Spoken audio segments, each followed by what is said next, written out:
আমার কটা ভিক্ষা দিবেন?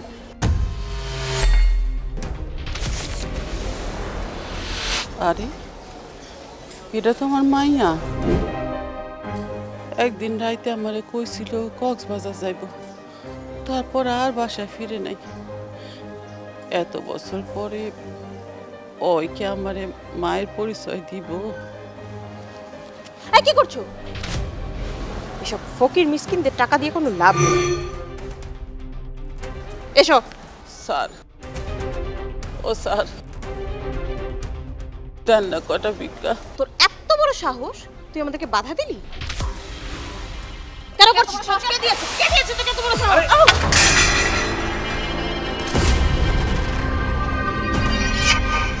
তুমি এটা কি করলা? হ্যাঁ, একটা বয়স্ক মহিলা, তারপর আবার ভিক্ষা করতেছে, তুমি ওনাকে কেন তুমি এইভাবে ধাক্কা দিয়ে ফালাই দিলা? তাতে কি হয়েছে? ওনার যেটা প্রাপ্য সেটাই দিয়েছি।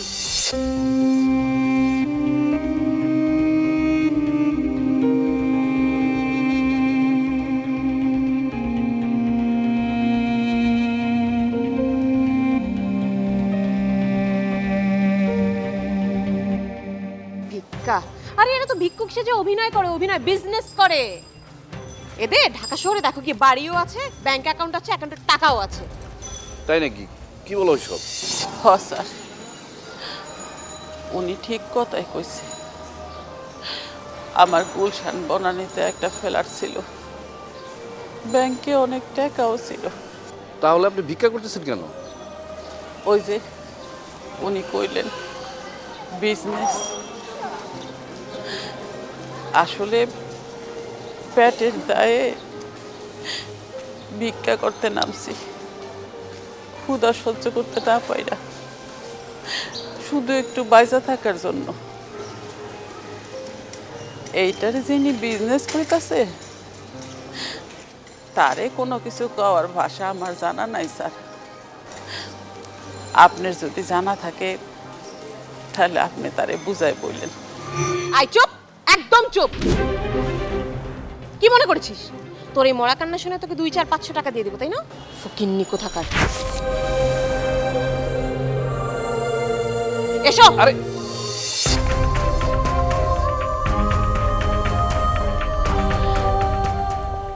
আল্লাহ,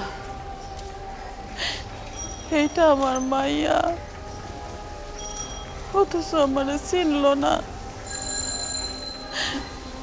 আমি ফকিন্নি কইয়া দূর দূর কইরা তারাই দিল।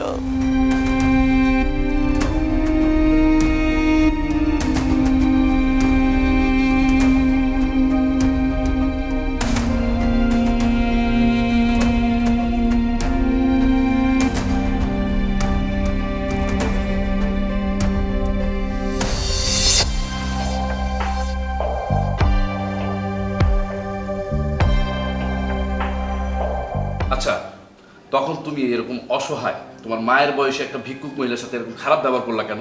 সে না হয় আমার গায়ে একটু হাত দিয়েছে, এর জন্য তুমি তাকে ধাক্কা দিবা? আমার না ছোটবেলা থেকে একটা স্বভাব আছে, ফকির মিসকিনদের না আমি দেখতে পারি না, দেখলে আমার মাথায় রক্ত উঠে যায়। ছি ছি ছি ছি, তোমার তো দেখছি মানবতা বলতে কিচ্ছু নেই। মানবতা নেই বলতে কি বলছো? তুমি কি বলতে চাচ্ছ এখন এই ফকির মিসকিন মহিলাটাকে আমি এখন জড়িয়ে ধরে মা মা বলতাম, তাই না? আমি তোমাকে বলি না এই যে মা মা বলে জড়ায় ধরতে, আমি শুধু তোমাকে বলছি তুমি ওনাকে কেন ধাক্কা দিলা, এটা তোমার ঠিক হয় নাই। তুমি এত বড় একটা অফিসার, তুমি কালচার স্ট্যাটাস কিচ্ছু বোঝো না। ফার্স্ট ক্লাস অফিসার তুমি, এরকম গরিব মিসকিনদের জড়িয়ে ধরা, টাকা দেওয়া, এগুলো না কোনো ক্লাস স্ট্যাটাস কালচারের মধ্যে পড়ে না। শোনো, আমার বাবা মা আমাকে কি শিখেছে জানো? গরিব অসহায় মানুষদেরকে কখনো অবহেলা করতে নেই। আমি যে এত বড় একটা অফিসার হয়েছি, এত টাকা পয়সার মালিক হয়েছি, আমি যদি এই টাকা পয়সাগুলো এখন খারাপ কাজে উড়াই দিই, গরিবদের সাহায্য না করি, তাহলে কি আমি কোনো মানুষের ভিতরে পড়ি? ওই টাইপের কালচারের মানুষ আমি না। এই জন্যই তোমাকে বললাম যে তুমি ক্লাস কালচার এগুলো কিছুই বোঝো না। একদম চুপ, তুমি কিন্তু বেশি কথা বলছো। আশ্চর্য, ওরকম একটা ফকিন্নির জন্য তুমি আমার সাথে এরকম বিহেভ করছো কেন? কথা সেটা না, কথা হলো তুমি ওনাকে এইভাবে ধাক্কা দিছো, সেটাতে আমি অনেক কষ্ট পেয়েছি। আমি তোমার কাছ থেকে এটা আশা করিনি। আমি তোমার ভালোবাসা বিয়ে করছিলাম, ভেবেছিলাম তোমার মনটা অনেক সুন্দর, কিন্তু আজকে আজকে আমার বোঝা হয়ে গেছে তোমার মনটা যে কত কুষ্টি। ও তাই, ঠিক আছে, তাহলে এক্ষুনি আমি এই বাসা ছেড়ে চলে যাব। আমার মন যখন কুচিত, আমার সাথে থাকার দরকার নেই, আমিও এই ফ্ল্যাটে আর থাকতে পারবো না। আরে মৌ, আরে এত রাতে কোথায় যাবে তুমি? মৌ, আরে দাঁড়াও।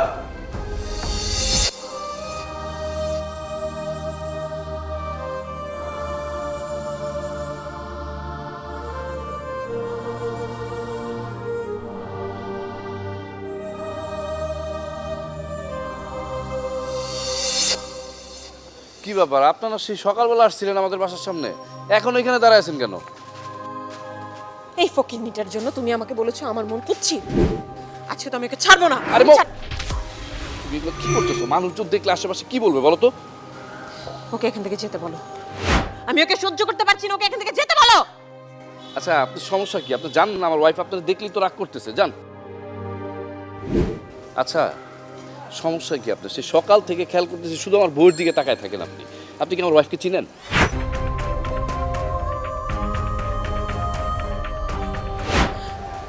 না না বাজান, আমি ওনারে চিনবো কেমন করে? বুঝতে পেরেছি তো, এত সহজে যাবে না। আজকে আমি ওকে শিক্ষা দিয়ে ছাড়বো। আজকে ঘাট ধাক্কা দিয়ে ওকে আমি এখান থেকে বের করে দেবো। আরে আর একবার যদি ওনার গায়ে হাত তোলার চেষ্টা করো না তুমি, তাহলে একদম তোমার মানবতা শিখাই দিব আমি। এত বেয়াদব হয়েছে কেন তুমি? সামান্য একটা ফকিন্নির জন্য আজকে আমার গায়ে হাত তুলতে একদম পারলে? চুপ, একটা কথা বলবা না তুমি। আসো আমার সাথে।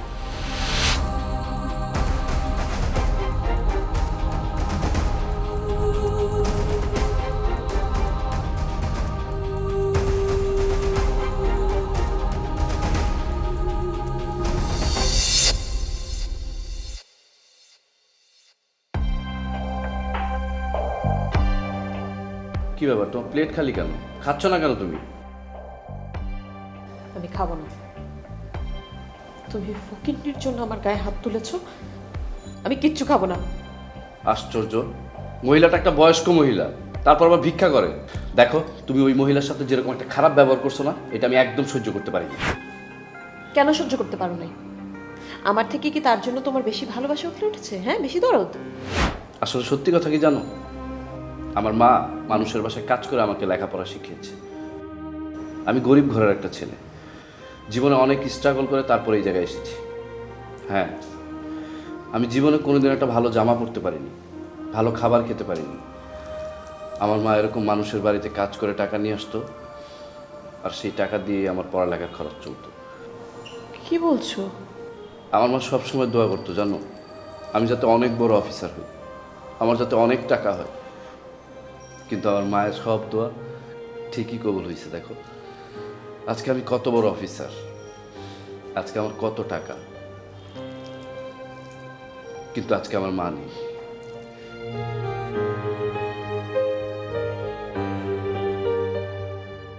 আসলে হয়েছে কি জানো, আমি যখন আমার মায়ের মতন এরকম বয়স্ক মহিলা দেখি, আমি তাদের অনেক সম্মান করি, শ্রদ্ধা করি।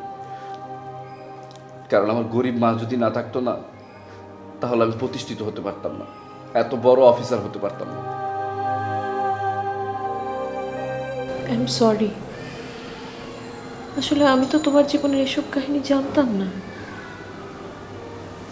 আমাকে মাফ করে দিও। না, এবার একটু খাও। আচ্ছা, আমি খাইয়ে দিচ্ছি। আরে না,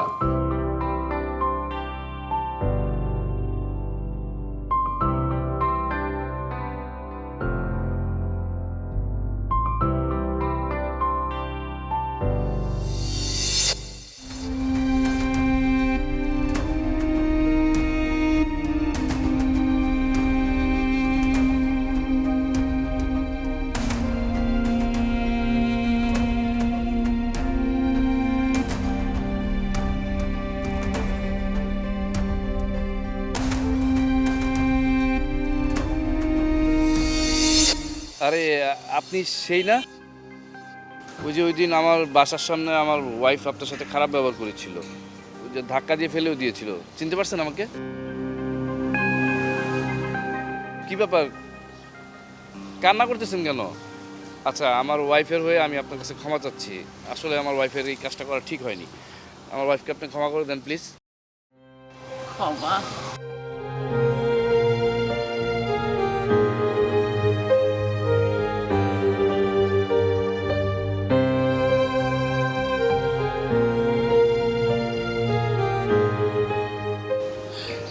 ক্ষমা তো তারে আমি কইরেই দিছি,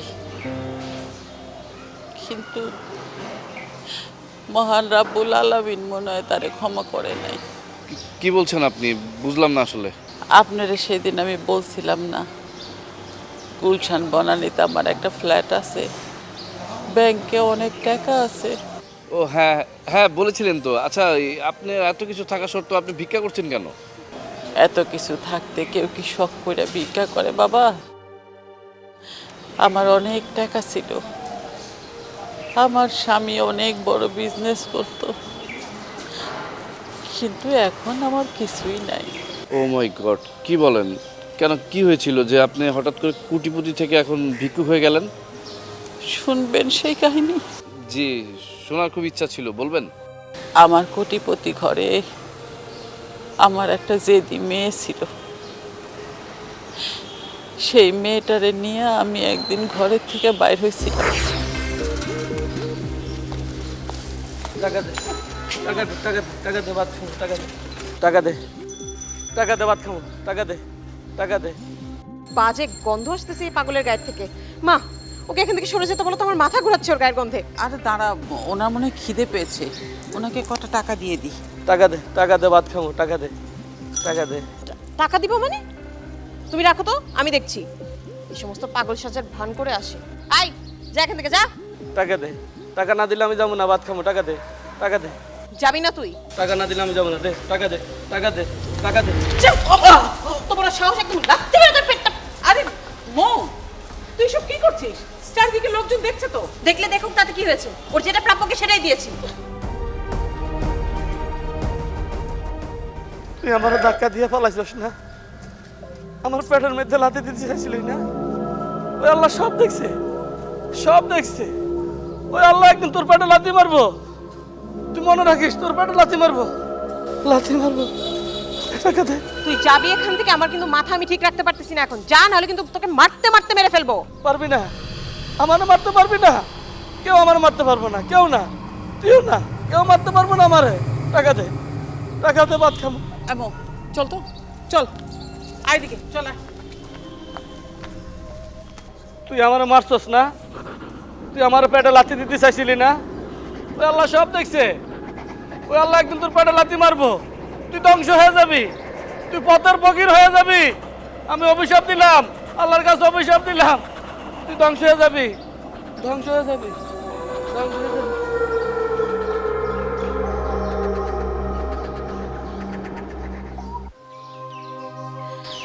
সেই পাগলের অভিশাপ আমাকে লাইগা যায়।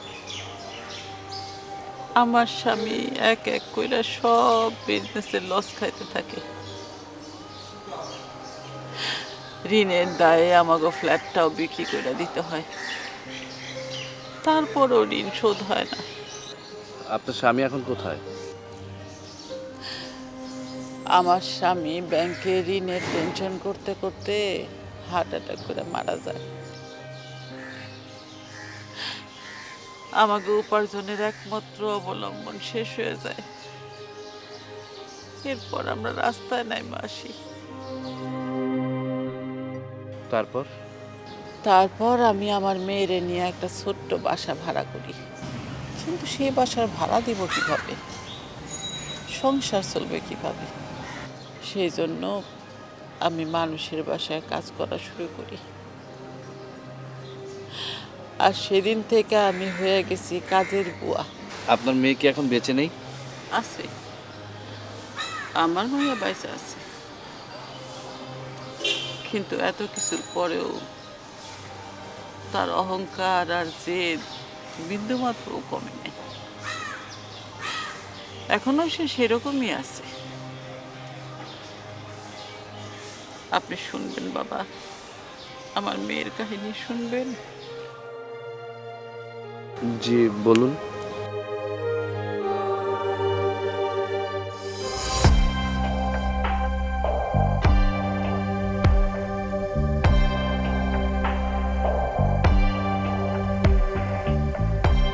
মা, তুমি ভার্সিটি থেকে আসলা?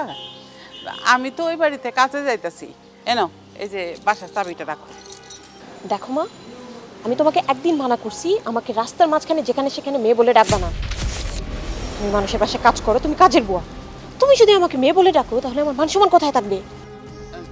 আমার আসলে মনে ছিল না মা, তোমার দেখা চাবির কথা মনে পড়লো তো, তাই ডাকছি। চুপ করো। আমি ভার্সিটিতে যাই, আমার একটা মান সম্মান আছে। আমার ফ্রেন্ডরা যদি জানতে পারে যে একটা কাজের মহিলা আমার মা, আমি একটা কাজের বউয়ের মেয়ে, তাহলে আমার প্রেস্টিজ আর মান সম্মান কোথায় থাকবে? না না, আমি কাউরেই বলবো না যে তুই আমার মেয়ে। দেখো, আমি তোমাকে শেষবারের মতো ওয়ার্নিং দিচ্ছি, আজকের পরে যদি তুমি কোনোদিন আমাকে রাস্তাঘাটে ভেবে মেয়ে বলে ডাকো, তাহলে তার পরিণতি খুব খারাপ হবে। দাও চাবি দাও।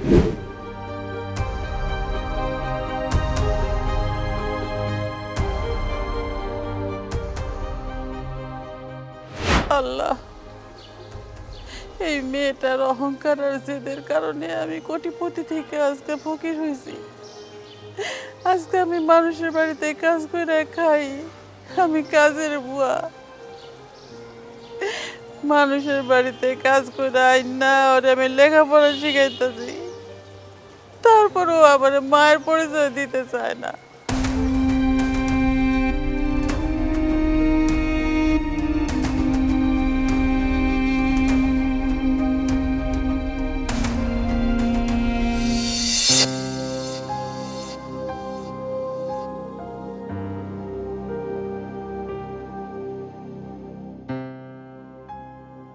নেমা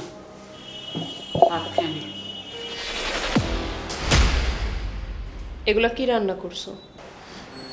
আমার যা সামর্থ্য আমি তাই রান্না করছি। এই সমস্ত ইমোশনাল কথাবার্তা আমাকে বলো না তো, এসব আমি খেতে পারবো না। খাবি না মানে? খাবি না কেন? তুই কি এখনো কোটিপতির মেয়ে আছিস নাকি? আরে আমরা কোথায় ছিলাম আর কোথায় আছি সেটা কি একবারও তুই চিন্তা করিস না? দেখো, এই সমস্ত ইমোশনাল কথাবার্তা আমাকে বলতে আসবে না। আমি খাবো না, ব্যাস খাবো না। দেখ মা, একটু কষ্ট করে খায় নে। আমার হাতে টাকা পয়সা থাকলে আমি তো তোরে মাছ মাংস আইনা দেই। এখন তো আমার হাতে টাকা পয়সা নাই। বললাম না আমি খাবো না, মানে খাবো না।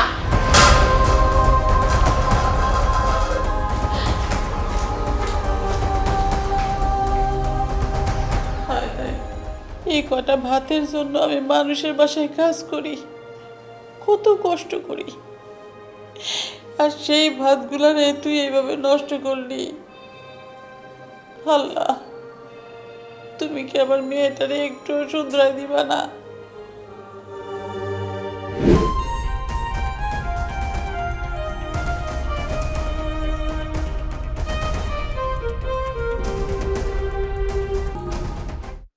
মা,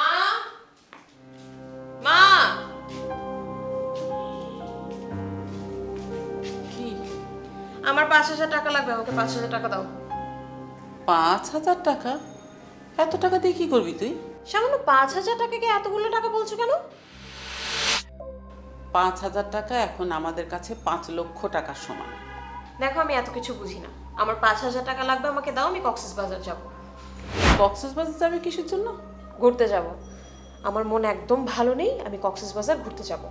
আরে আমি মানুষের বাড়িতে কাজের বুয়ার কাজ করে পেটের ভাত জোগাড় করতে পারি না, বাসা ভাড়া দিতে পারি না, তোর লেখাপড়ার খরচ চালাতে হিমশিম খাই, আর সেই কষ্টের টাকা দিয়ে তুই কক্সবাজার ঘুরতে যাবি? সেটা তুমি পারো না, তোমার ব্যর্থতা। সেই ব্যর্থতার দায়ভার তো আমি নিব না। আমার টাকা লাগবে, তুমি আমাকে টাকার জোগাড় করে দিবে। আচ্ছা, তোর এই মায়ের প্রতি কি একটু দয়া হয় না? কিসের দয়া হবে? মানুষের বাসায় কাজ করে তো টাকা কম পাও না। আমি যে টাকা পাই সব টাকা তো তোর পেছনেই আমার খরচ হয়ে যায়। তুমি আমাকে টাকা দিবে কিনা বলো। আমি এখন পারবো না, এখন আমার হাতে টাকা নেই। টাকা পাওয়া পর্যন্ত আমাকে একটু সময় দে। আচ্ছা ঠিক আছে, দিলাম, কিন্তু খুব বেশি সময় তোমাকে আমি দিতে পারবো না। যত তাড়াতাড়ি সম্ভব টাকা জোগাড় করে আমাকে দিবে। আমি কক্সবাজার যাবই যাব।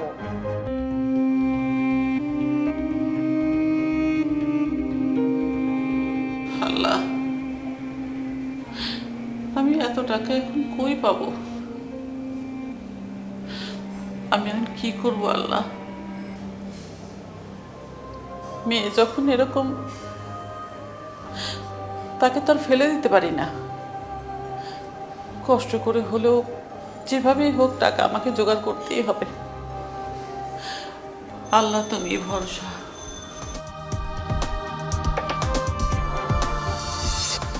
সেই যে আমার মেয়েটা কক্সবাজার গেল, আর আমার বুকে ফিরে আসলো না।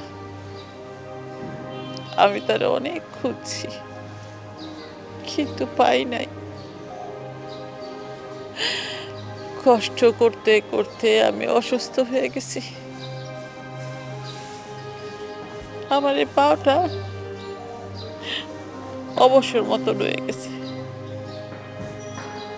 মানুষের বাড়িতে আর কাজে নেয় না, তাই পেটের দায়ে রাস্তায় নামছি, হাত পাততাছি, মানুষের কাছে ভিক্ষা চাইতাছি। এখন ওষুধ খায় আমার পাওটা একটু ভালো, তবে পায়ে তেমন একটা শক্তি পাই না। আপনার মেয়ের কি আর কোনো খোঁজ খবর পাননি? হঠাৎ একদিন আমার মায়েরে খুঁজে পাইছি, কিন্তু খুঁজে পাওয়ার পরে খুঁজে পাওয়ার পর কি হয়েছিল? আমার মেয়ে ফকিন্নি কই আমার দূর দূর করে তাড়াই দিছে, আমার পরিচয় দেয় নাই। আগে যখন মানুষের বাসায় কাজ করতাম তখন কাজের বুয়া হিসাবেও আমার কোনোদিনও পরিচয় দেয় নাই। আপনার ওই স্বার্থপর মেয়ের ঠিকানাটা আমাকে দেন, আমি ওর সাথে দেখা করব। আমি ওনাকে একটু জিজ্ঞাসা করব যে যেই মা এত কষ্ট করে মানুষের বাড়িতে কাজ করে তাকে লেখাপড়া শিখাইছে, সেই মাকে কিভাবে সে অস্বীকার করে। দেন, ঠিকানাটা দেন আমাকে। না, কেন? আপনি কেন বলতে পারবেন না? আপনাকে এখনই বলতে হবে। আপনি এখন এই মুহূর্তে আপনার মেয়ে কোথায় থাকে সেই ঠিকানা আমাকে দিবেন, আর যদি না দেন তাহলে আমি আপনাকে আমার বাসায় নিয়ে যাব। আমার মায়ের মর্যাদা দিয়ে আপনাকে আমার বাসায় আমি রাখবো। না বাবা, আমি তার ঠিকানা বলতে পারবো না। আমি না কিছুই বুঝতে পারছি না। আপনি আমার বাসায়ও যাবেন না, আবার আপনার মেয়ের পরিচয় দিবেন না। না বাবা, আমি বলতে পারবো না বাবা। আপনার কসম লাগে, আপনার মেয়ের পরিচয়টা আমাকে একটু বলুন। না না বাবা, আমি বলতে পারবো না। আরে কেন বলতে পারবেন না? আপনিও তো আমার মায়ের মতো। আপনার মতনই ঠিক আমার মা মানুষের বাড়িতে কাজ করে আমাকে লেখাপড়া শিখাইছে, এত বড় অফিসার বানাইছে। আমার মা আজকে বেঁচে নেই, কিন্তু আপনার দেখে আমার মায়ের কথা মনে পড়ছে। আপনি বলেন, আপনার মেয়ে কোথায় থাকে? আপনার মেয়ের ঠিকানা আমাকে বলেন। না না বাবা, তুমি আমার ক্ষমা করে দাও, আমি বলতে পারবো না বাবা। আপনার আমি মা ডাকছি না? আপনার যেইভাবে হোক বলতেই হবে যে আপনার মেয়ে কোথায় থাকে। আর যদি না বলেন তাহলে এখন এই মুহূর্তে আমি আপনারা আমার বাড়িতে নিয়ে যাব, আর আমার মায়ের মর্যাদা দিয়ে আপনারা আমার বাসায় রাখবো। না বাবা, আমি তোমার বাসায় যাব না। আমি যদি পরিচয় দেই আবার মেয়েটা কই আছে, তাইলে তো তুমি অবাক হয়ে যাবা। অবাক হব মানে? তারপর বলুন, আমি শুনতে চাই আপনার মেয়ে কোথায় আছে। আপনি আমাকে শুধু ঠিকানাটা দেন, আপনাকে আমি কথা দিচ্ছি আপনার মেয়েকে আমি আপনার বুকে ফিরিয়ে দিব। আপনি যদি আমাকে সন্তান ভাবেন তাহলে প্লিজ আপনার মেয়ের পরিচয়টা দিন। আমার মেয়ে তোমার বউ। কি বললেন? আমার বউ? মৌ? মানে মৌ আপনার মেয়ে? তাহলে সেই দিন আপনি কিছু বললেন না কেন? আপনি আসুন আমার সাথে। না বাবা, আমি যাব না। আমি আমার এই মুখ নিয়ে আমার মেয়ের সামনে দাঁড়াবো না বাবা। আপনাকে এখন আমার সাথে যেতেই হবে, আপনি কোনো কথা বলবেন না। চলুন আমার সাথে, চলুন।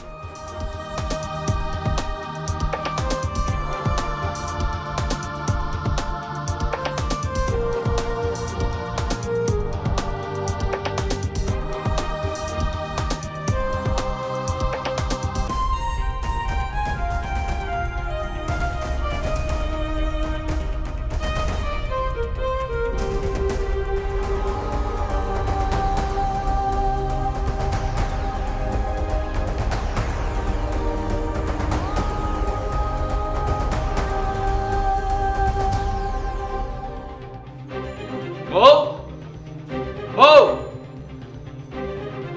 মৌ। আসছি।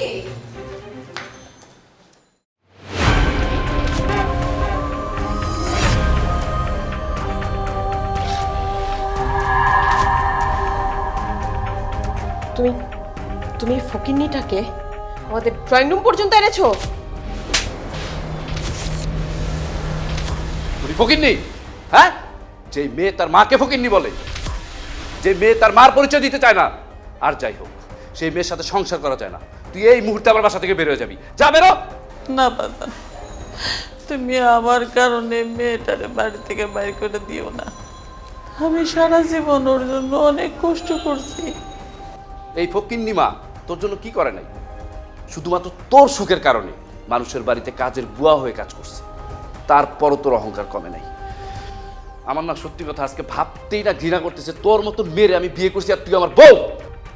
মারে, বিশ্বাস কর, আমি তোর মায়ের পরিচয় দিতে চাই নাই। আমি এই বাড়িতে আসতেও যাই নাই। তোর মতন মেয়ে যাতে আর কারো ঘরে জন্ম না নেয়। আর এই মা আজকে থেকে আমার। তুই তো মার পরিচয় দিস নাই, তাই এই মা তোর না আজকে থেকে। এই বাড়িতে উনি সারা জীবন থাকবে। তোমার যদি কোনো সমস্যা থাকে তুমি এখন এই বাসা থেকে বের হয়ে যাও।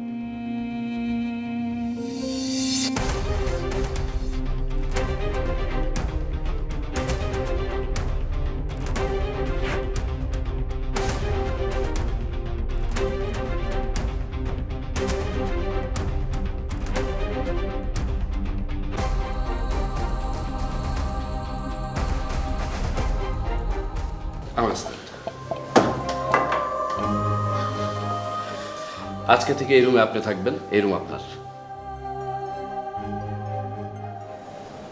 বাজান রে, আমি যেই মেয়ের সুখের জন্য সারা জীবন এত কষ্ট করছি, সেই মেয়ের কষ্ট তো আমি সহ্য করতে পারবো না বাবা। তুমি ওর উপর রাগ করো না, ওর একটু ভালো করে বুঝায় বইলো, ও বুঝবে। তবু তুমি ওর কোনো কষ্ট দিও না বাজান।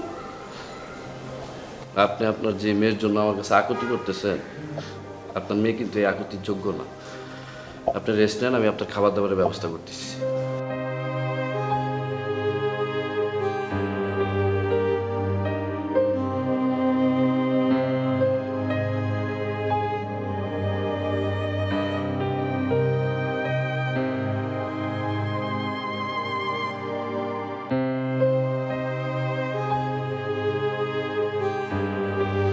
যে মেয়ে তার মার পরিচয় দিতে চায় না, আর যাই হোক, সেই মেয়ের সাথে সংসার করা যায় না। তুই এই মুহূর্তে আমার বাসা থেকে বের হয়ে যাবি। যা বেরো।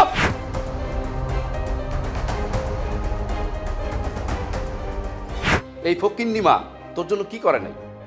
শুধুমাত্র তোর সুখের কারণে মানুষের বাড়িতে কাজের বুয়া হয়ে কাজ করছে, তারপরও তোর অহংকার কমে নাই।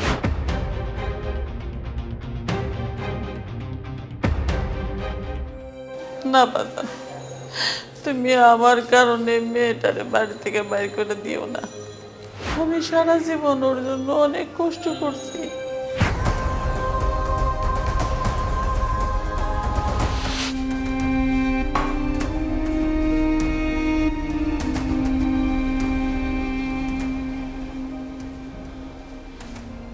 মারে, আমি জানি আমি এই বাড়িতে থাকলে তুই এইখানেই বসে থাকবি, তুই এই ঘর থেকে বাইর হবি না, ওই ঘরেও যাবি না। এই জন্য আমি চলে যাচ্ছি মা, তুই ভালো থাকিস। যেই মেয়ের জন্য আমি সারা জীবন কষ্ট করছি, যে মেয়ের শুধুমাত্র আমি সুখই চাইছি, কোনো কষ্ট চাই নাই, আজকে আমার চোখের সামনে তোর এই কষ্ট আমি সহ্য করতে পারবো না। আমি চাই তুই ভালো থাকিস। মা, মা তুমি আমাকে মাফ করে দাও মা। আমার জিদ, অহংকারে আমি তোমাকে অনেক কষ্ট দিয়েছি মা। আমি তোমাকে আর কষ্ট দিতে চাই না। আমাকে মাফ করে দাও মা। আমার রাগ, জিদ, অহংকার আমার কাছ থেকে সব কিছু কেড়ে নিয়ে গেছে মা। আমি তোমাকে কখনো কষ্ট দিব না মা। তুমি আমাকে মাফ করে দাও মা, আমাকে মাফ করে দাও। মা, আপনি ওকে জড়িয়ে নিন। আমার মনে হয় ওর ভুল বুঝতে পেরেছে, কারণ ও তো কোনো সময় কাঁদে না, কারণ ওর চোখের পানির অনেক দাম। সেটা আপনিও জানেন, আমিও জানি। সেই চোখের পানি যেহেতু আজকে বের হয়েছে, আমার মনে হয় ও সত্যি সত্যি ওর ভুলটা বুঝতে পেরেছে। আপনি ওকে মাফ করে দিন মা।